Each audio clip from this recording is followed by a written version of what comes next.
Hello কেরামত ভাই। Hello জরিনাপা। Hello.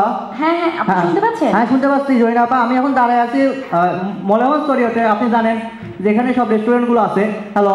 হ্যাঁ হ্যাঁ হ্যাঁ, আমি দেখতেছি যে কোনো কাউকে পাওয়া যায় নাকি আর কি। হ্যাঁ আপনি দেখেন, আমরা টেলিকাস্ট করছি। আমি দেখতে পাচ্ছি এখানে দুজন উত্তেজিত হয়ে ঘোরাঘুরি করতেছেন।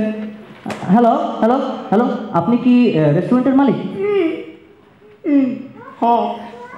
হ্যালো, আপনিও কি রেস্টুরেন্টের মালিক? ভাই আমি রেস্টুরেন্টের মালিক ভাই। তো আপনাদের কাছে আমার আসলে একটু জানার ছিল, এই যে শ্রমিক সংকটের যে বিষয়টি, এই বিষয়ে আপনার মতামত কি? ভাই মতামত কি কমু, রেস্টুরেন্ট তো প্রায় বন্ধ বন্ধ হয় রে ভাই।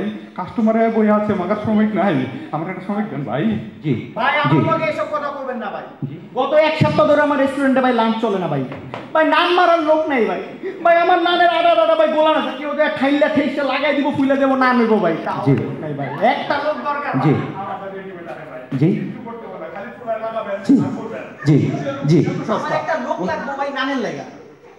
জি জি জি জি ভাই আপনি আমার রেস্টুরেন্টে ভাই আপনি কাম জানেন, আমার লগে চলেন ভাই। আমি কাম শিখাই দিব, ওই কিছু কাম জানেন, আমার কাম জানা 60 টাকা ভাই। ওই সপ্তাহে 60 টাকা দেয়, আমি ঘন্টা 70 টাকা দিন ভাই। জান 80 টাকা ভাই ওর লগে কোথায় কই না, আমার লগে আহেন ভাই। ভাই এই টাকা জি আপনি খাইবেন, আপনি কাস্টমার খাইবো, যাও জি। একটা বানাই দিয়ে দেন ভাই। লোন ভাই প্লিজ ভাই।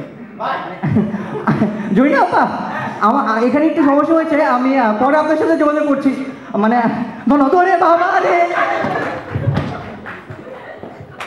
আমরা বুঝতেই